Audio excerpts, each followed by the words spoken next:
Ready to see these rocks go from dull and boring to shiny and polished? Well, let's go! At first, I had these rocks tumbling in my larger barrels with the quartz that I've been tumbling. But these are often a bit softer than quartz, so eventually I moved them to their own small barrel to tumble together, which I think helped keep them from getting too bruised up. Unlike the quartz that I've shown before, these rocks are a little bit less ubiquitous. They're mostly Catochin greenstone from the Shenandoah Valley. The pistachio-green color that you'll see is generally Epidote, and of course, we're going to see some bits of quartz in there. These are also a bit more difficult to polish than quartz, and they don't always take the best shine.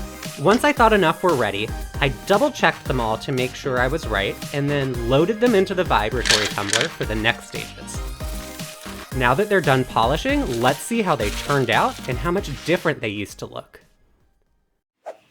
This first rock is also my favorite of all of these. It's incredible just how different this rock is now from where it started. You'd never have known how things were going to look in the end. I believe the base is something called blue schist, but it's got these swirls of pistachio-green epidote running throughout, with some pockets of quartz hidden around. And there's even this nice purple spot over here. This tiny one here has some similar color to it, and it also took a really nice shine. These next two came from the same piece of amygdaloidal metabasalt. I cut the bottom off thinking I could polish the big piece and then it could stand up, but it didn't polish anywhere near as well as I'd hoped. The colors are a lot more muted than I'd expected. The big part does have some really cool amygdals, those little pockets that were left behind when lava cooled into basalt and then filled up with other minerals later. I actually think the smaller one looks much nicer. It does have some teeny tiny cracks, but the color seems a little bit better, and it generally seems to have taken a better polish. This little one here wound up being another one of my favorites. Eventually, I cut it along this line that you can see during the first few weeks of tumbling, so it's not as big as it used to be, but it's another amygdaloidal metabasalt. This one has an even nicer range of colors.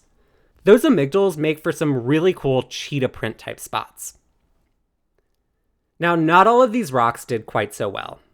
These next green rocks didn't take that great of a polish. I'm not entirely sure what they are, but I find a lot of them in Albemarle County along the Rivanna River. On the largest one, you can see there's likely two different materials with slightly different hardness to them.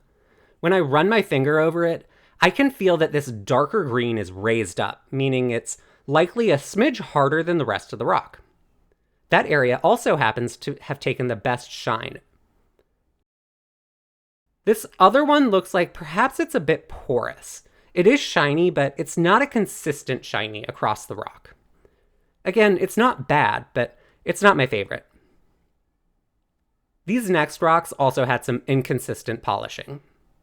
This one did pretty well. You can see that as it smoothed out, these fun dark green spots poked through, along with some little pockets of quartz. The larger one never did quite lose those cracks, though.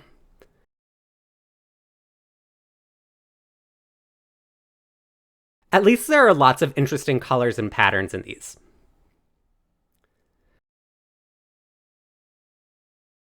Now let's go back to some that turned out great.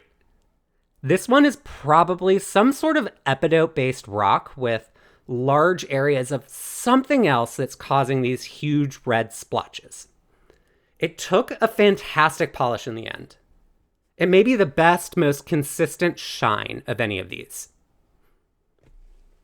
This next one has some crack lines, but it did take a fantastic polish. The pistachio green areas, again, should be epidote, and it has lots of these little quartz pockets, plus some blue and even some tiny red spots.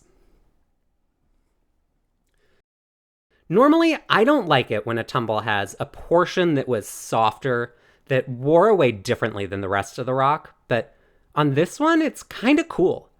There's yellowed quartz with some blue that did polish up really well, But there's also these strange areas that didn't polish and that are worn way further down into the rock. These two have some nice dark green with some beautiful, ever so slightly milky quartz running through them. And there's also something that's purple. I wish the colors had turned out to be a bit more vibrant though. This one here is pretty similar, although the colors are a little bit different. And of course, I tumbled a cut-off piece of the blue and purple rock that I made a necklace out of last week. I just love this rock, even as a tumble.